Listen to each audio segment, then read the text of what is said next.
Assalamualaikum warahmatullahi wabarakatuh. Nama saya Muhammad Arif Adrian bin Muhammad Zamri dari Kumpulan 5. Saya ingin membincangkan tentang tajuk assignment CTU 552, iaitu tajuk Metafizik, Konsep Mukjizat dan Bukti Rasional dan Sains. Mukjizat yang saya ingin bincangkan adalah mukjizat Nabi Muhammad SAW, iaitu Al-Quran. Kita mulakan dengan pengenalan. Muhammad bin Abdullah merupakan Nabi terakhir yang diutuskan oleh Allah Subhanahu Wa Taala untuk memimpin seluruh umat Islam yang ada di dunia ini. Kita dapat melihat bahawa Allah Subhanahu Wa Taala menjadikan Nabi Muhammad sebagai penutup segala Nabi. Maksudnya, selepas Nabi Muhammad, tiada lagi Nabi dan Rasul yang diutuskan oleh Allah Subhanahu Wa Taala. Walaupun Nabi Muhammad sudah wafat, namun ajaran-ajarannya tetap digunakan sehingga kini dan menjadi panduan kepada seluruh umat Islam. Sama juga seperti Nabi-Nabi yang lain, Nabi Muhammad juga dikurniakan mukjizat oleh Allah Subhanahu Wa Taala. Antaranya adalah peristiwa Isra' dan Mikraj dan membelah bulan. Akan tetapi, ada satu mukjizat terbesar yang dikurniakan oleh Allah Subhanahu Wa Taala kepada Nabi Muhammad, iaitu Al-Quran. Al-Quran merupakan sebuah kitab suci yang diturunkan kepada Nabi Muhammad SAW secara berperingkat selama 23 tahun.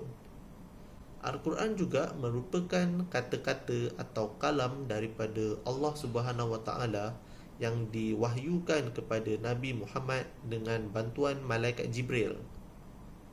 Menurut Dr. Mustafa Murad dalam bukunya yang bertajuk 1000 Mukjizat Rasulullah, Al-Quran ini merupakan sebuah kitab yang sempurna kerana ia menyentuh segala aspek-aspek dalam kehidupan kita.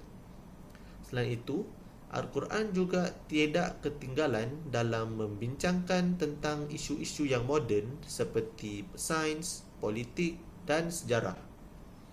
Secara kesimpulannya, Al-Quran merupakan jawapan kepada segala persoalan yang timbul di dalam fikiran manusia.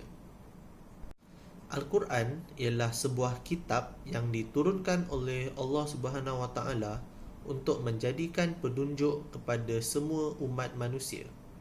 Ia merupakan kitab yang dapat membezakan antara hak dan batil.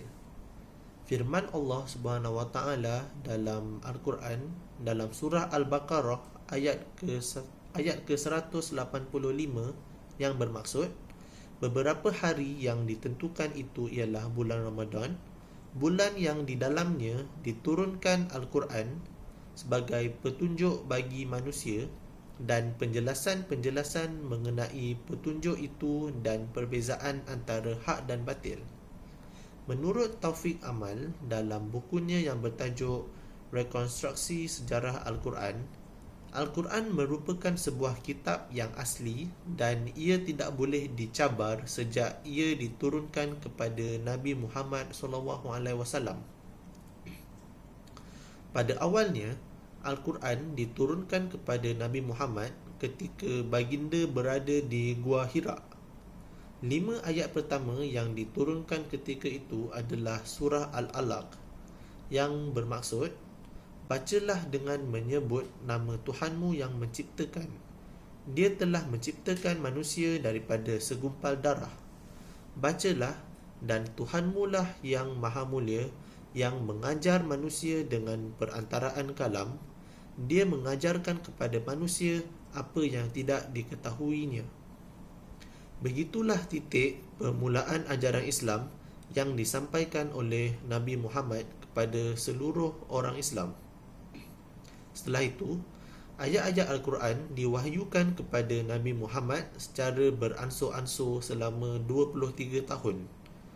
Ayat-ayat tersebut disampaikan berdasarkan peristiwa sepanjang dan sebelum pemerintahan Nabi Muhammad SAW sehingga baginda wafat. Menurut Prof. Dr. M. Quraish Shihab, Ayat-ayat Al-Quran pada asalnya ditulis di atas batu-batu supaya ramai orang boleh membaca dan mengingatinya. Sehinggalah zaman pemerintahan Khalifah Uthman bin Affan, beliau mengumpul semua ayat-ayat Al-Quran tersebut dan membukukan menjadi sebuah naskah rasmi Al-Quran yang menjadi pegangan umat Islam sehingga sekarang. Al-Quran diwahyukan oleh Allah Subhanahu Wa Taala atas sebab-sebab yang tertentu. Antaranya ialah untuk membaiki akidah. Al-Quran sudah menggambarkan bahawa berlaku syirik merupakan satu dosa dan kesalahan yang besar. Ia juga perbuatan yang tidak mungkin dan tidak akan diampuni oleh Allah Subhanahu Wa Taala. Allah sudah berfirman dalam surah An-Nisa ayat 48 yang bermaksud, sesungguhnya Allah tidak mengampuni dosa syirik dan dia mengampuni dosa yang lain selain daripada syirik bagi siapa yang dikehendakinya. Barang siapa mempersekutukan Allah, sesungguhnya ia membuat dosa yang besar. Menurut Prof. Dr. M. Quraish Shihab dalam bukunya yang bertajuk Ensiklopedia Al-Quran, Al-Quran juga menjelaskan tentang tanggapan yang salah mengenai para Nabi dan Rasul. Ia juga menjelaskan tentang tugas para Nabi dan Rasul dan kepentingan untuk mereka. Al-Quran juga menjadi sebuah pintu yang luas kepada semua manusia untuk memohon terus kepada Allah dan tidak menjadikan sesuatu benda yang lain sebagai pengantara. Selain itu, Al-Quran diturunkan untuk membersih hati manusia. Menurut Ammar Fadil dalam bukunya yang bertajuk Anatomi Al-Quran, manusia boleh merosakkan hati dan jiwa mereka dengan keburukan. Begitu juga dengan kebaikan. Apabila manusia melakukan kebaikan, hati dan jiwa mereka akan menjadi bersih. Apabila hati dan jiwa manusia itu bersih, maka perkara ini akan menjadi faktor kepada kejayaan. Ia sudah disebut dalam firman Allah dalam surah Asy-Syams ayat ke-7 yang bermaksud, dan jiwa serta penyempurnaan, maka Allah mengilhamkan kepada jiwa itu kefasikan dan ketakwaannya. Sesungguhnya orang yang menyucikan jiwa itu dan sesungguhnya rugilah orang yang mengotorinya. Akhir sekali, tujuan Al-Quran diturunkan adalah untuk memperakui hak-hak manusia. Al-Quran mendahului semua zaman yang lain kerana ia lebih awal menyuarakan hak-hak sama rata manusia. Antaranya adalah kebebasan berfikir. Berdasarkan pandangan Ammar Fadil, kebebasan berfikir adalah termasuk memikirkan zat dan kebesaran Allah Subhanahu Wa Taala. Manusia harus berfikir sambil menerima iktikad dan usuluddin, iaitu tauhid, keadilan, imamah dan kenabian untuk dirinya. Disebabkan itulah Allah Subhanahu Wa Taala mengurniakan otak kepada semua manusia agar dapat berfikir secara logik dan rasional terhadap sesuatu perkara. Sejak mukjizat Al-Quran diturunkan kepada Nabi Muhammad, terdapat banyak kesan yang dapat kita pelajari. Dari segi aspek agama Islam, Al-Quran memberi kesan kepada semua kaum muslimin agar sentiasa beriman kepada Al-Quran. Hal ini demikian kerana Al-Quran telah merungkai segala kebenaran sama ada dari segi logik atau dari segi saintifik. Jadi tidak mustahil bahawa Allah Subhanahu Wa Taala telah merancang segala yang ditulis di dalamnya. Selain itu, Al-Quran juga memberi kesan terhadap akidah seseorang kerana ia telah menjelaskan tentang kebenaran kehidupan di dunia dan kehidupan di akhirat. Dari segi pandangan agama lain, Ayat-ayat di dalam Al-Quran menjelaskan tentang sesuatu perkara yang melibatkan ilmu logik dan ilmu sains. Ini akan membuat para saintis barat untuk lebih cenderung untuk membuat kajian sains dan kajian terhadap Al-Quran. Secara tidak langsung, mereka akan tertarik dengan Islam. Selain itu, mereka dapat membangunkan dan memajukan sains dan teknologi. Teknologi moden yang melibatkan sains pada masa kini adalah hasil kajian daripada mereka yang mengkaji secara mendalam terhadap ayat-ayat yang terdapat di dalam Al-Quran. Akhir sekali, penurunan Al-Quran berjaya mengubah pandangan seseorang untuk menilai sesuatu. Kita sebagai manusia tidak boleh menggunakan logik akal sahaja untuk menilai sesuatu kejadian. Kita perlu membuat kajian yang lebih mendalam untuk menyimpulkan sesuatu perkara. Dan segala perkara yang terjadi pasti ada hikmah di sebaliknya. Jadi, kita wajib menjadikan Al-Quran sebagai panduan hidup kita. Terdapat satu fenomena di mana air tawar dan air masin di laut tidak bercantum. Kejadian ini berlaku di Selat Gibraltar, di mana satu lautan berwarna biru tua dan lagi satu berwarna biru muda. Banyak ahli pakar dan saintis membuat kajian terhadap fenomena ini.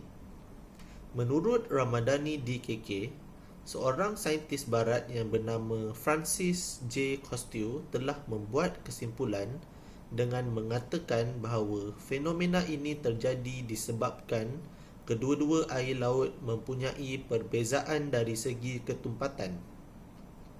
Perbezaan ketumpatan ini menyebabkan permukaan air laut menjadi tegang dan dicegah untuk bercampur. Ia seakan-akan terdapat satu dinding yang menghalangnya.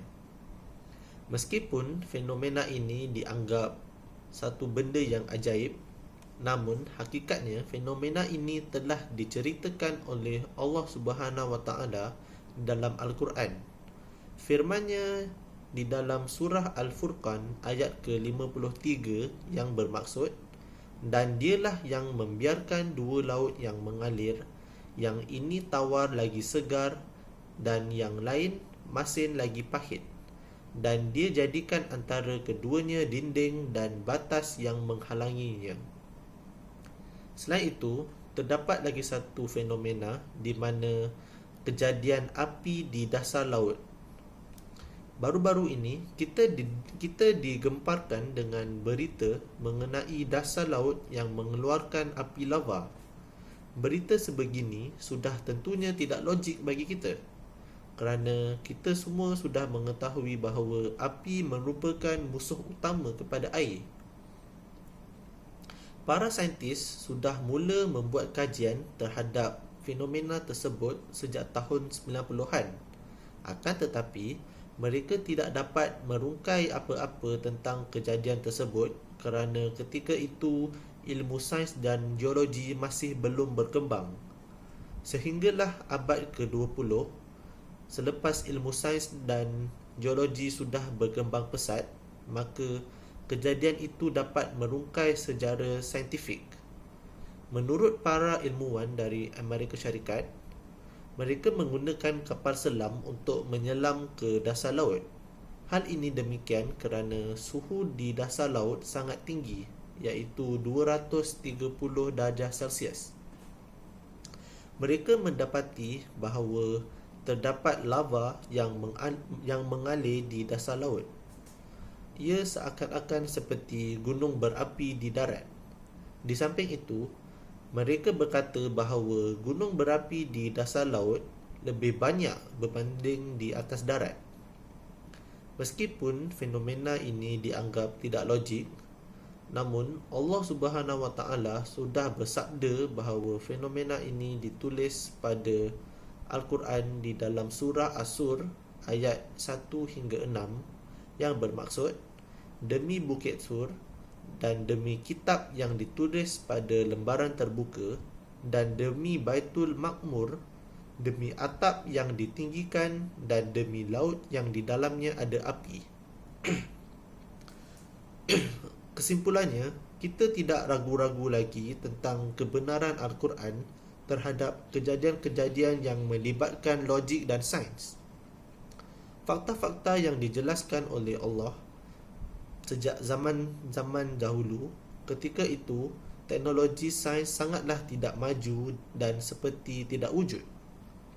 Mereka pada zaman itu hanya menggunakan logik akal sahaja untuk menyimpulkan sesuatu kejadian ataupun fenomena. Di samping itu, kita boleh melihat tentang bagaimana Al-Quran diwahyukan kepada Nabi Muhammad SAW mempunyai ayat-ayat mengenai kejadian-kejadian yang berlaku ketika itu. Sedangkan ilmu sains pada ketika itu masih belum berkembang maju. Ini menyebabkan sebahagian ahli saintis tertarik kepada Islam dan Al-Quran selepas membuat kajian. Meskipun Al-Quran merupakan kitab terbesar untuk umat Islam, namun begitu, terdapat pandangan daripada agama lain tentang Al-Quran. Dari sudut agama Kristian, menurut M. Muzayyin, mereka membuat andaian bahawa Al-Quran merupakan karangan daripada Nabi Muhammad SAW, bukan firman daripada Allah SWT. Perkara ini mewujudkan kemarahan daripada orang Kristian. Firman Allah iaitu, sesungguhnya telah kafirlah orang-orang yang berkata sesungguhnya Allah ialah Al-Masih putera Maryam. Firman tersebut membuatkan orang Kristian menjadi marah. Hal ini demikian kerana ia bertentangan dengan kitab mereka iaitu Bible. Disebabkan itulah mereka menganggap Al-Quran bukan merupakan kitab daripada Tuhan. Mereka menggunakan Bible sebagai penanda aras untuk menilai Al-Quran. Menurut agama Kristian, jika kandungan Al-Quran itu bertentangan dengan Bible, maka Al-Quranlah yang salah. Menurut M. Muzayyin lagi, mereka membuat demikian kerana bagi mereka Bible adalah kata-kata dari Tuhan dan tidak mungkin ia akan salah. Sehinggalah seorang penulis yang bernama Abdul Masih Al-Kindi membuat kenyataan bahawa orang-orang yang beriman kepada Al-Quran adalah orang-orang yang bodoh. Ia juga berkata bahawa Nabi Muhammad dan Al-Quran bukan mukjizat seperti Nabi Musa yang boleh membelah lautan dan Nabi Isa yang boleh menyembuhkan pesakit dan menghidupkan semula orang yang mati. Kenyataan tersebut disokong oleh beberapa penulis seperti Ricardo de Montecroc yang berpendapat bahawa Al-Quran dikarang oleh syaitan sekaligus mencipta Al-Quran. Ricardo juga berkata bahawa ayat Al-Quran banyak tersimpang jauh dan susunan ayat-ayat di dalam Al-Quran tidak begitu sistematik. Menurut pandangan lain, seorang tokoh di India yang bernama Wasim Rizvi pernah membuat petisyen ke Mahkamah Agung untuk menghapuskan 26 ayat yang terdapat di dalam Al-Quran. Beliau membuat demikian kerana menurut beliau, ayat-ayat tersebut menggalakkan keganasan dan kekerasan. Menurut Times of India, Wasim Rizvi berkata bahawa kesemua 26 ayat tersebut sengaja ditambah oleh khalifah selepas Nabi Muhammad SAW.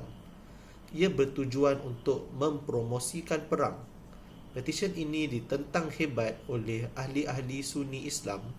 Mereka sudah menjelaskan bahawa tiada satu ayat di dalam Al-Quran yang diubah suai sejak penurunannya. Ayat-ayat tersebut adalah ayat-ayat merupakan ayat yang sah yang diturunkan oleh Allah Subhanahu Wa Taala. Petisyen sebegini akan menimbulkan pertanyaan tentang Al-Quran daripada perspektif agama yang lain. Sekian sahaja daripada saya. Terima kasih. Assalamualaikum warahmatullahi wabarakatuh.